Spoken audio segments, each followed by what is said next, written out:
Hello guys, welcome back to my YouTube channel.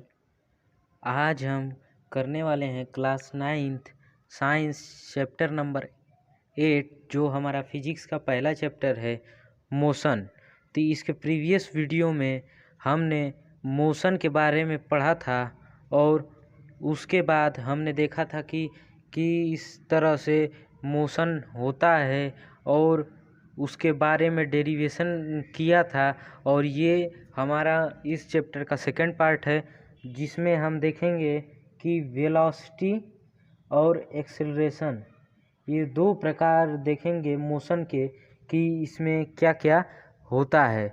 तो आज के वीडियो को शुरू करने से पहले मैं आपको ये कहना चाहूँगा कि आप जाके पहले प्रीवियस वीडियो देख लें कि उसमें क्या है, वो किस तरीके से डेरिवेशन किया गया है, क्योंकि ये जो चैप्टर है वो आपके पीरियोडिक असाइनमेंट यानी कि यूनिट टेस्ट फर्स्ट और हाफ ईयरली के नज़रिए से बहुत ही इम्पॉर्टेंट है। इसलिए आप पहले जाके उसे देख लें, उसके बाद इस पे आएँ, तब आपको अच्छी तरीके से समझ पे आएगा। तो आज के वीडियो को स्टार्ट करते हैं और देखते हैं कि इसमें वेलोसिटी और एक्सेलरेशन में कौन कौन से कॉन्सेप्ट हैं। तो चलिए देखते हैं।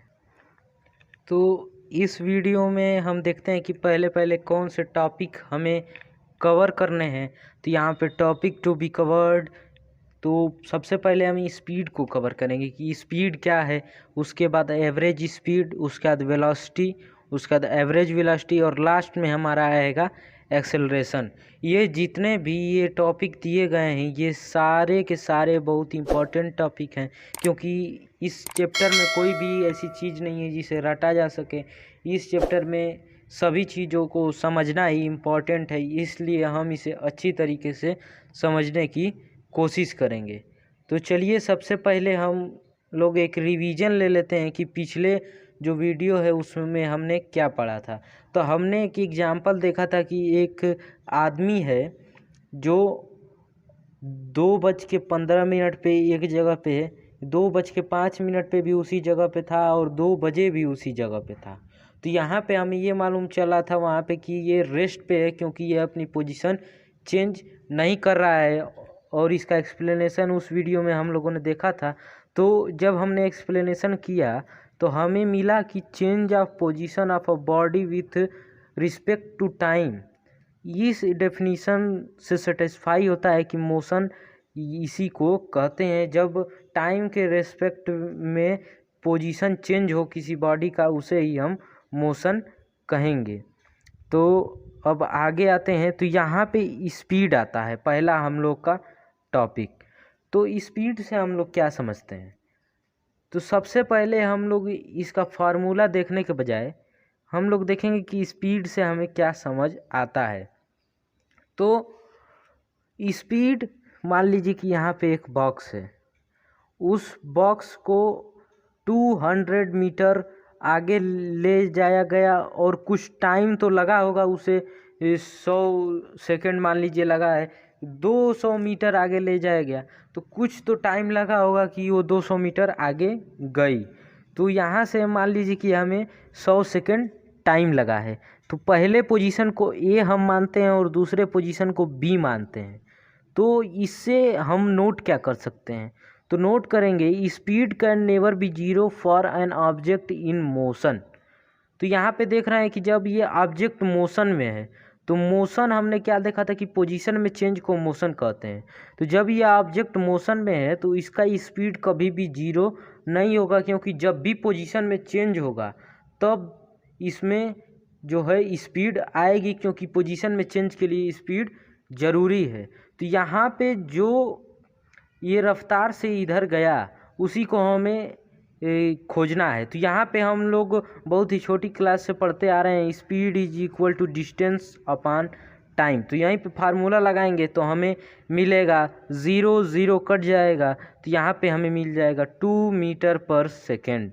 तो यहाँ हमारा स्पीड कंप्लीट हुआ। तो देखते हैं स्पीड की परिभाषा देख लेते हैं, ऐसा यूनिट देख लेते हैं। तो यहाँ पे हमारा सबसे पहले आएगा स्पीड। तो स्पीड क्या है, the rate of change of position, जिस रेट से पोजीशन में चेंज हो रहा है उसे ही हम स्पीड कहेंगे। मान लीजिए कि 2 मीटर प्रति सेकंड के दर से अभी हमने देखा, वही नाव को 10 मीटर प्रति सेकंड के दर से होता तो वो भी एक रेट है। तो जो पोजीशन में चेंज होने का रेट है उसे ही हम स्पीड कहेंगे। और ये rate of change of position हमने पिछले लेक्चर में पढ़ा था, तो उसे जाके ज़रूर देखें। तो यहाँ पे हमें स्पीड के फार्मूला से दो चीज़ें मिलती हैं, जैसे कि इसका एसआई यूनिट मिल जाता है मीटर पर सेकेंड, क्योंकि टाइम का जो फिजिक्स में एसआई यूनिट है वो सेकेंड है और डिस्टेंस का मीटर है, तो यम अपान यस हो जाएगा, यानी कि मीटर पर सेकेंड हो जाएगा। और यहाँ पे हम स्पीड को जो है वो वी से डिनोट करेंगे, ना कि यस से, क्योंकि फिजिक्स में वेलोसिटी और स्पीड एक ही चीज़ है और इसे हम वी से डिनोट करेंगे, जो इस लेक्चर में हम पढ़ने वाले हैं। और डिस्टेंस को हम यम से डिनोट करेंगे और टाइम को यस से डिनोट करेंगे। इस तरीके से हमारा जो है फार्मूला निकल आएगा। तो अब हम यहाँ पढ़ते हैं speed is a independent of direction. जो ये स्पीड है वो डायरेक्शन पे इंडिपेंडेंट नहीं है। हमने प्रीवियस लेक्चर में दो प्रकार की क्वांटिटीज़ पढ़ी थी, जिसमें एक थी स्केलर क्वांटिटी, दूसरी थी वेक्टर क्वांटिटी। तो वेक्टर में डायरेक्शन और मैग्नीट्यूड दोनों था और स्केलर में ना मैग्नीट्यूड था और डायरेक्शन नहीं था। तो यहाँ पे दे रहा है डायरेक्शन से इंडिपेंडेंट होती है। तो इससे हम क्या समझते हैं कि वो उसमें केवल न्यूमेरिकल वैल्यू होगी। जैसे फोर्स एक डायरेक्शन में लगता था, लेकिन ये इसमें केवल न्यूमेरिकल वैल्यू होगी। जब डायरेक्शन से इंडिपेंडेंट होगी तो इसमें मैग्नीट्यूड आ जाएगा। ये प्रीवियस वीडियो में हम लोगों ने पूरे अच्छे तरीके से पढ़ा था। तो जब डायरेक्शन से ये इंडिपेंडेंट होगी तो इसमें मैग्नीट्यूड आएगा, और जब मैग्नीट्यूड आएगा तो मैग्नीट्यूड का मतलब ही होता है न्यूमेरिकल वैल्यू। तो न्यूमेरिकल वैल्यू आने से इसमें जो है केवल जो एक नंबर रह जाएगा, इसमें डायरेक्शन नहीं रह जाएगा। तो यहाँ से हमें मालूम चलता है कि ये एक स्केलर क्वांटिटी है। तो यहाँ पे हमें एक और कॉन्सेप्ट पढ़ना है कि यूनिफॉर्म स्पीड क्या होता है, जो हम लोग के एनसीईआरटी के टेक्स्ट बुक में दिया है। तो देखते हैं कि यूनिफॉर्म स्पीड क्या होता है। इसे समझने के लिए सबसे पहले हम लोग एक एग्जाम्पल लेते हैं।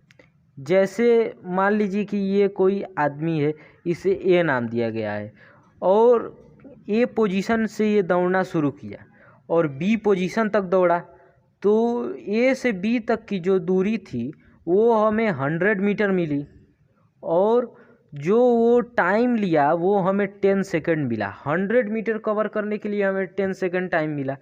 और फिर वो कुछ देर रेस्ट किया, उसके बाद बी से सी तक दौड़ा और बी से सी तक की जो दूरी थी वो 50 मीटर थी और वो 5 सेकंड में कवर किया। ये सब न्यूमेरिकल वैल्यूज़ बहुत इंपॉर्टेंट है, ये क्वेश्चन में बहुत पूछी जाती हैं कि यूनिफॉर्म और नॉन यूनिफॉर्म मोशन के अंतर्गत कौन कौन सी वैल्यूज़ हैं।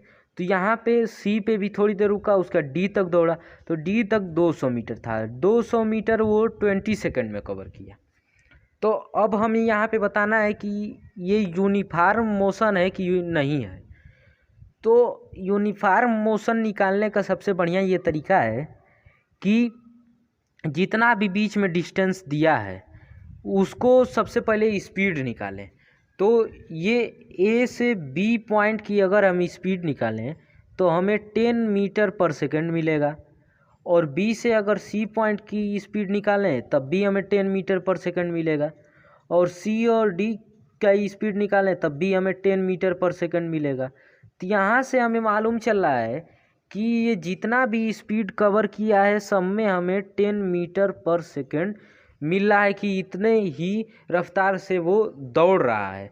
तो अगर एक रेट यानी कि एक रफ्तार से वो दौड़े, जिसे हम रेट कहेंगे, एक रेट से वो अगर दौड़े एक से दूसरे डिस्टेंस तक या दूसरे से तीसरे डिस्टेंस तक, तो उसे हम फिजिक्स में यूनिफॉर्म मोशन कहेंगे या फिर कांस्टेंट स्पीड कहेंगे। तो यहाँ से हम देख सकते हैं कि अगर कांस्टेंट स्पीड निकले किसी भी डायरेक्शन के या उससे अधिक डायरेक्शन के बीच में, तो उसे हम यूनिफॉर्म मोशन कहेंगे।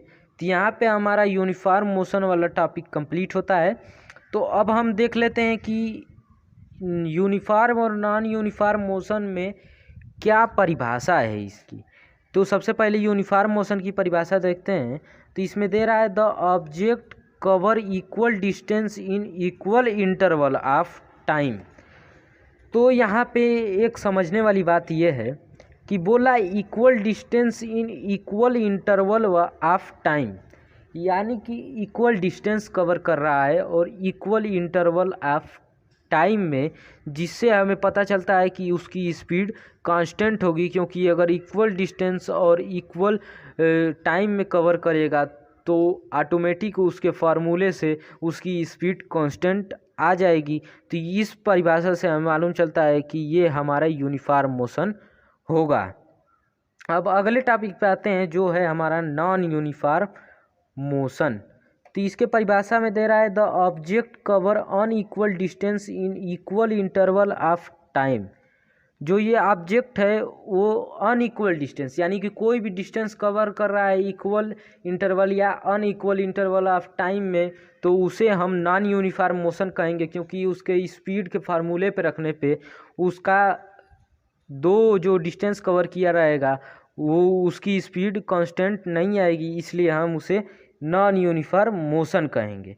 तो यहाँ पे हमारा नॉन यूनिफॉर्म और यूनिफॉर्म मोशन का टॉपिक कंप्लीट होता है। अब हम नॉन यूनिफॉर्म को समझने के लिए एक एग्जांपल ले लेते हैं। तो सबसे पहले वही एग्जांपल लेते हैं, जैसे कि एक लड़का है, मान लीजिए वो ए से बी पॉइंट तक अगर दौड़ा तो उसे 10 सेकंड लगा 100 मीटर कवर करने में। उसके बाद बी से सी पॉइंट तक दौड़ा तो फिर 10 सेकंड लगा 50 मीटर कवर करने के लिए, और सी से डी तक दौड़ा तो 100 सेकंड लगा 100 मीटर कवर करने के लिए। तो यहाँ अगर हम सभी डिस्टेंस के बीच का स्पीड निकालें तो पहले डिस्टेंस जो ए से बी तक दौड़ा हमें मिलेगा 10 मीटर पर सेकेंड, और वहीं दूसरे पे निकालें तो दूसरे पे हमें 5 मीटर पर सेकेंड मिल जा रहा है, और तीसरे पे निकालें तो तीसरे पे 1 मीटर पर सेकेंड मिल जा रहा है। यहाँ से हमें मालूम चल रहा है कि तीनों जो डिस्टेंस कवर किया वो अलग अलग है, सेम नहीं है। तो यहाँ पे कांस्टेंट स्पीड नहीं होगी, तो इसे हम नॉन यूनिफॉर्म मोशन कहेंगे। अब आगे बढ़ते हैं। तो अगला टॉपिक हमारा आएगा एवरेज स्पीड। तो एवरेज स्पीड से हम क्या समझते हैं? तो यहाँ एवरेज स्पीड, जैसे कि हमने मैथ में भी पढ़ा है कि जितना दूरी तय किया और जितना टाइम लिया उससे अगर हम भाग दे दें दूरी में तो हमें एवरेज स्पीड मिल जाएगी, यानी कि उसकी औसत चाल क्या है, कितने चाल से औसत चाल से वो चला। तो यहाँ पे हम इसका फार्मूला वही है, इसमें भी total distance covered upon total taken time. तो ये उसका फार्मूला है, और इसमें अगर न्यूमेरिकल वैल्यू में लिखना है तो हम इसे लिख सकते हैं D1 plus D2 plus D3 इस तरह dot dot dot dot dot plus D1 plus T2 plus T3 इस तरह डॉट डॉट डॉट, यानी कि जितना भी डिस्टेंस रहेगा उसको सब जोड़ दें, जितना भी टाइम रहेगा उसको जोड़ दें, और डिस्टेंस को अगर टाइम से भाग दे दें तब हमारा एवरेज स्पीड आ जाएगा। तो जैसे कि अभी हमने नॉन यूनिफॉर्म मोशन का एग्जाम्पल लिया था, तो उसका एवरेज स्पीड हमें निकालना है।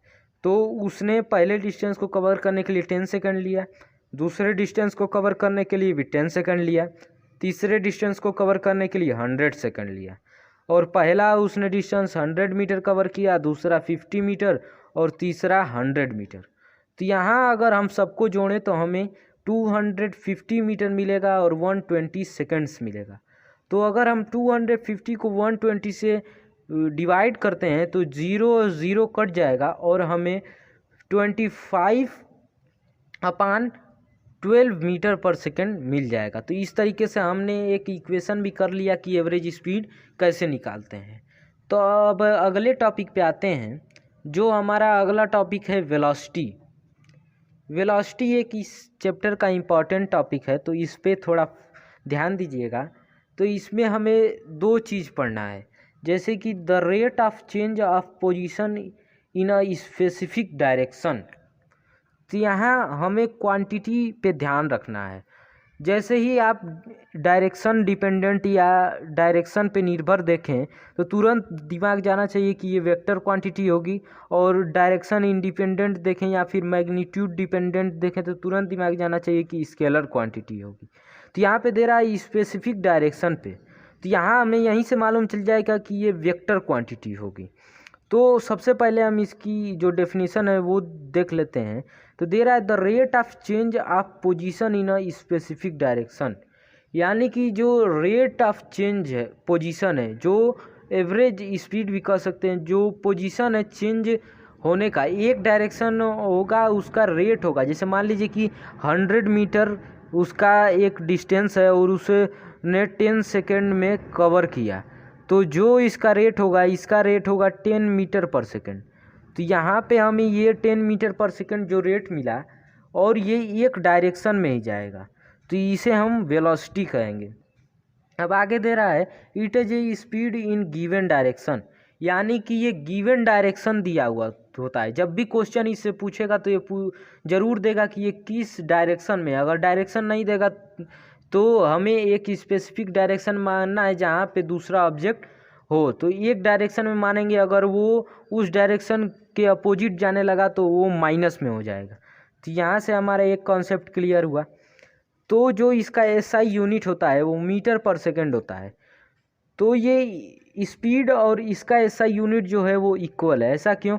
क्योंकि जो डिस्प्लेसमेंट है, जो हमने प्रीवियस वीडियो में पढ़ा था, उसका एसआई यूनिट जो है वो भी मीटर होता है और टाइम का यस होता ही है।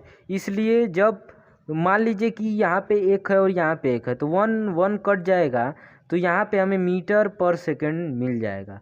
वेलोसिटी को भी v से डिनोट करते हैं, लेकिन क्वेश्चन में दिया रहेगा कि वेलोसिटी है कि स्पीड है, इसलिए आप घबराइएगा मत कि दोनों को v से डिनोट करेंगे तो कैसे पहचानेंगे। तो यहाँ पे इसका फार्मूला निकल के आएगा यस अपान टी। हमने प्रीवियस वीडियो में देखा था कि डिस्प्लेसमेंट को यस से डिनोट करते हैं, फाइनल वेलोसिटी को v से, इनिशियल वेलोसिटी को u से, टाइम को t से, डिस्टेंस को d से और स्पीड को यस से। तो इस सभी चीज़ों को आपको याद रखना है। अब हम आगे देखते हैं कि इसका एसआई यूनिट मीटर पर सेकंड है, ये हमने देख लिया। तो it is a vector quantity, ये डायरेक्शन डिपेंडेंट है इसलिए ये वेक्टर क्वांटिटी है। तो ये हमारा ये कॉन्सेप्ट क्लियर हो गया। तो अब हम इससे फार्मूला ट्रायंगल बनाने की कोशिश करते हैं। तो फार्मूला ट्रायंगल होता क्या है? फार्मूला ट्रायंगल एक ऐसा ट्रायंगल होता है जिसकी वजह से अगर एक आपको कोई फार्मूला मालूम है तो उससे आप दो और फार्मूला गेन कर सकते हैं, यानी कि प्राप्त कर सकते हैं। तो यहाँ पे हम फार्मूला ट्रायंगल बनाते हैं। तो हमें केवल फार्मूला मालूम है v is equal to s upon t. अभी इस एरिया को छोड़िए, इस पे केवल फोकस करिए। तो यहाँ पे v is equal to s upon t है। तो यहाँ पे एक हम ट्रायंगल बनाएंगे और यहाँ पे ऐसी एक लाइन खींचेंगे। तो जो मल्टीप्लाई होगा, जैसे कि ये यस और टी डिवाइडेड है, तो यस को ऊपर लिख देंगे और टी को नीचे लिखेंगे और उसके बगल में वी लिखेंगे, क्योंकि वो डिवाइडेड है। जो इक्वल टू में होगा उसको यहाँ पे लिखेंगे इस डायरेक्शन वाले में, और जो नीचे होगा डिवाइडेड में, जिसके अपान में कुछ होगा, उसको हम राइट हैंड साइड की डायरेक्शन में लिखेंगे और इक्वल टू वाले को लेफ्ट हैंड साइड की डायरेक्शन में लिखेंगे और जो अपान में होगा उसे हम ऊपर की डायरेक्शन में लिखेंगे।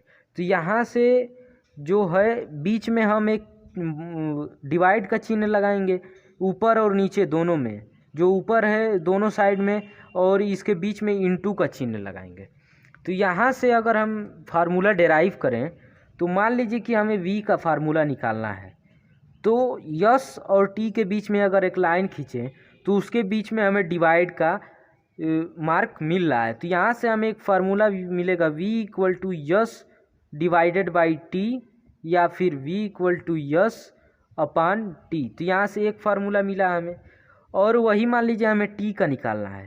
तो यस और v के बीच में अगर लाइन खींचे तो फिर हमें डिवाइड का मार्क मिल रहा है। तो t is equal to s divided by v, या फिर t is equal to s upon v। तो यहाँ से हमें दूसरा फार्मूला मिला और यस का निकालना है। तो v और t के बीच में लाइन खींचे तो हमें मल्टीप्लाई का मार्क मिल रहा है। तो s equal to v into t, या फिर s equal to v t. तो यहाँ से हमें तीनों फार्मूला मिल गए जो यहाँ पे लिखा था। तो ये फार्मूला ट्रायंगल एक ऐसा ट्रायंगल है जिसकी वजह से हम एक फार्मूला से दो नए फार्मूला गेन कर सकते हैं। तो अब हम अपने अगले टॉपिक पे चलते हैं। जो हमारा अगला टॉपिक है वो है इनिशियल वेलोसिटी और फाइनल वेलोसिटी। तो इनिशियल वेलोसिटी और फाइनल वेलोसिटी से हम क्या समझते हैं, मान लीजिए कि एक ए पॉइंट है और उस पर एक लड़का दौड़ना शुरू किया, तो जब वो शुरू करेगा तो उसकी वेलोसिटी जीरो होगी, क्योंकि वो अभी शुरू किया है, तो किसी पोजीशन पे वो रुका होगा तभी ना शुरू किया होगा, तो उसकी वेलोसिटी ज़ीरो होगी। लेकिन यहाँ पे हमने जीरो नहीं समझना है। तो मान लीजिए कि एक लड़का अभी इधर से दौड़ता हुआ आ रहा है और हमने यहाँ पे एक पॉइंट बनाया है जो हमारा पॉइंट ए है, तो और यहाँ पे एक हमने पॉइंट बनाया है जो हमारा पॉइंट बी है। तो जब वो ए पॉइंट पे पहुँचा तो वो जिस वेलोसिटी से दौड़ रहा था उसकी वेलोसिटी थी 10 मीटर पर सेकंड। अभी इस यू को छोड़ दीजिए। और जब वो बी पॉइंट पे पहुँचा तो उसकी वेलोसिटी थी 20 मीटर पर सेकंड। तो हमने माना कि ये ए जो है उसका स्टार्टिंग पॉइंट था और बी जो है उसका फाइनल पॉइंट था।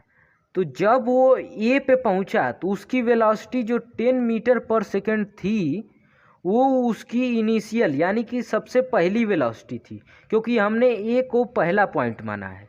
और जो फाइनल पोजीशन पे वो पहुंचा तब उसकी वेलोसिटी 20 मीटर पर सेकंड थी, तो वो जो है उसकी फाइनल वेलोसिटी हो जाएगी और वो 20 मीटर पर सेकंड हो जाएगी।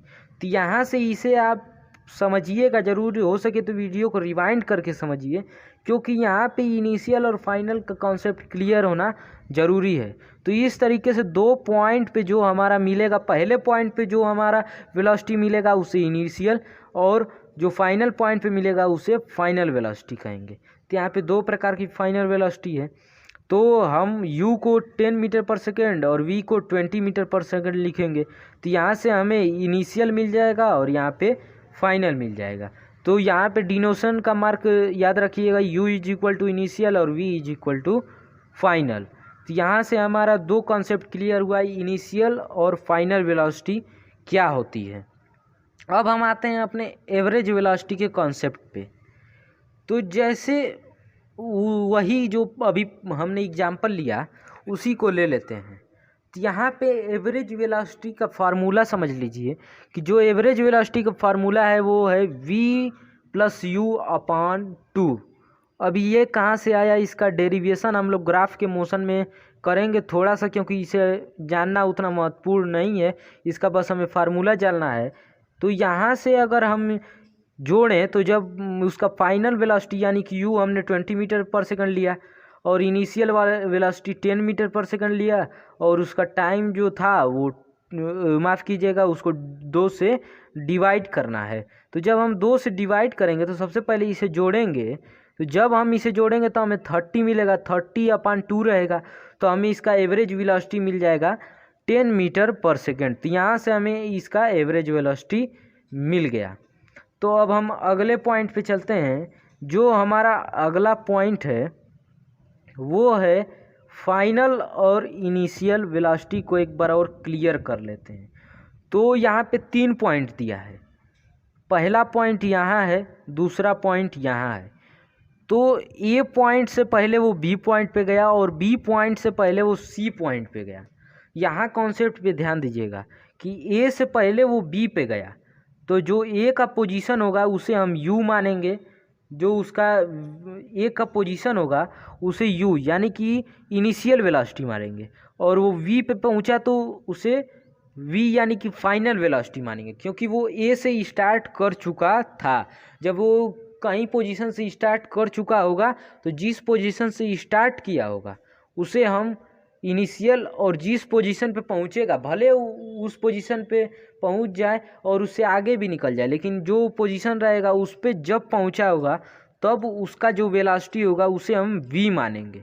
और मान लीजिए कि वो b से c पे गया, तो जब वो b पे रहेगा तब हम उसे u मानेंगे, और c पे पहुंचेगा तो v मानेंगे, क्योंकि वो b से c पे गया ना कि a से c पे। तो यहाँ पे ध्यान दीजिएगा कि अगर जिस एक पॉइंट से दूसरे पॉइंट पे जाए तो जो पहला पॉइंट रहेगा उसे हम u मानेंगे, उससे पहले का पॉइंट, ना कि c तक पहुंचा तो हम a का u मान लेंगे।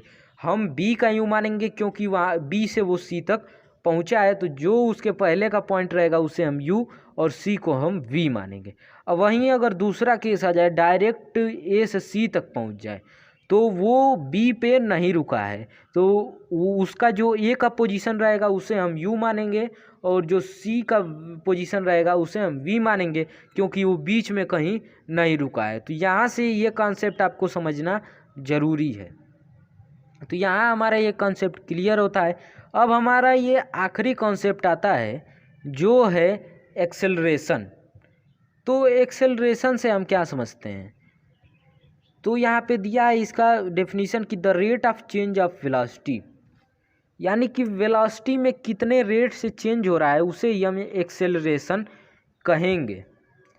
तो rate of change of velocity निकालने के लिए हमें एक फार्मूला दिया जाता है, final velocity minus initial velocity upon time. तो वही फार्मूला यहाँ पे इसका हो जाएगा। तो a is equal to v minus u upon t. तो यहाँ पे फार्मूला याद रखिएगा, ये फार्मूला बहुत ज़रूरी है।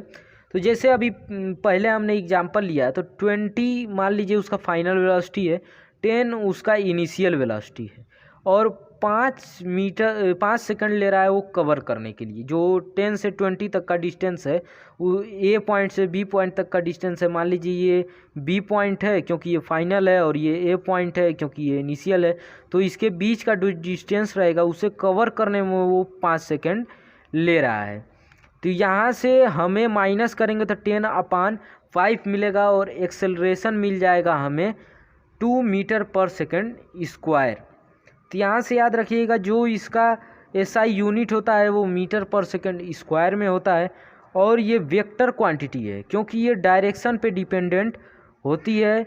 इसमें डायरेक्शन होता है, ये माइनस में भी होगा, जीरो होगा, और प्लस में भी होगा। तो यहाँ पे 3 प्रकार का इसका जो टाइप होता है उसको भी हम देखेंगे। तो सबसे पहले एक्सेलरेशन देखते हैं। तो यहाँ पे देखिए कि इसका जो v है वो 10 मीटर पर सेकंड है। इसको हम अगले स्लाइड पे डेरिवेशन में देख रहे हैं। तो चलिए सबसे पहले अगले स्लाइड पे चलते हैं।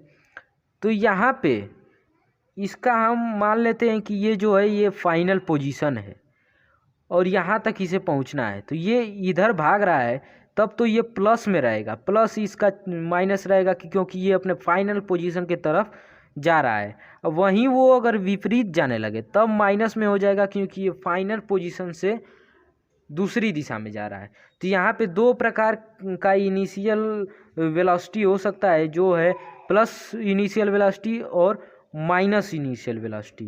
तो इसी से निर्भर करता है कि जो फाइनल और इनिशियल वेलोसिटी रहेगा वो एक्सेलरेशन को माइनस बनाएगा कि जीरो बनाएगा कि पॉजिटिव बनाएगा। इसे हम डेरिवेशन के साथ अगले लेक्चर में देखेंगे। अभी यहाँ पे हम एक क्वेश्चन कर लेते हैं। जैसे कि एक्सेलरेशन हमें निकालना है, हमें मालूम है कि u जो हमारा दिया है वो 54 किलोमीटर पर आवर है, फाइनल वेलोसिटी जो है वो 36 किलोमीटर पर आवर है, और जो टाइम ले रहा है वो 10 सेकंड ले रहा है। तो यहाँ पे किमी में दिया है, जो इसका ऐसा यूनिट है वो आपको ध्यान में रखना है। तो जब हम इसे मीटर में चेंज करेंगे तो 5/18 से डिवाइड करेंगे। तो जब डिवाइड करेंगे तो हमें 18 3 जा 54 मिलेगा, और जब 5 से 3 को मल्टीप्लाई करेंगे तो हमें मिल जाएगा 15 मीटर पर सेकंड। तो यहाँ से हम अगर इसे फार्मूला में रखें, और इसी तरह दूसरे को भी अगर हम निकालेंगे तो हमें 10 मीटर पर सेकंड मिलेगा। तो अगर हम फार्मूला में रखें तो 10 माइनस 15 करेंगे तो यहाँ से हमें 10 मिलेगा, और 10 मिलेगा तो हमें -5/10 मिलेगा। तो जब ये -5/10 होगा, और अगर हम इसको भाग देंगे तो -a हो जाएगा, क्योंकि जब हम भाग देंगे तो -0/5 मीटर पर सेकंड स्क्वायर होगा, और जब हम माइनस को इस साइड लाएंगे तो माइनस एक्सेलरेशन माइनस में हो जाएगा, और इसे हम रिटार्डेशन कहते हैं। ये एक टाइप ऑफ एक्सेलरेशन है, इसे हम अगले वीडियो में ठीक तरीके से समझेंगे। यहाँ तक जो हमारा वीडियो था वो कॉन्सेप्ट बेस्ड था। तो यहाँ पे जितने भी टाइप हमने टॉपिक कवर किए, जिसमें हमारा एक्सेलरेशन हो गया, फाइनल वेलोसिटी हो गया, इनिशियल वेलोसिटी हो गया, स्पीड हो गया, ये सभी टॉपिक हमने कवर किए। एवरेज स्पीड हो गया, एवरेज वेलोसिटी हो गया, इतना सब जो टॉपिक हमने कवर किया वो अगले वीडियो के लिए बहुत ही इम्पॉर्टेंट है, क्योंकि अगला वीडियो जो आएगा वो ग्राफ इन मोशन आएगा और टाइप ऑफ एक्सेलरेशन आएगा। तो टाइप ऑफ एक्सेलरेशन में तो उतनी दिक्कत नहीं होगी, लेकिन जो ग्राफ इन मोशन आएगा उसमें ये सब जो टॉपिक हैं उसे हमको अच्छी तरीके से समझा होना चाहिए, क्योंकि इस टॉपिक को अगर नहीं समझे होंगे तो उस वीडियो में हमें दिक्कत होगी। तो यहाँ से हमारा आज का वीडियो कंप्लीट होता है। अगर आप चाहें तो इस वीडियो को दोबारा देखें, लेकिन इस कॉन्सेप्ट को अच्छे से समझें। और यहाँ पे जो वीडियो हमारा ख़त्म हुआ, तो अगर आपको वीडियो अच्छा लगा हो तो वीडियो को लाइक करें, चैनल को शेयर करें और सब्सक्राइब करना ना भूलें। Thanks for watching.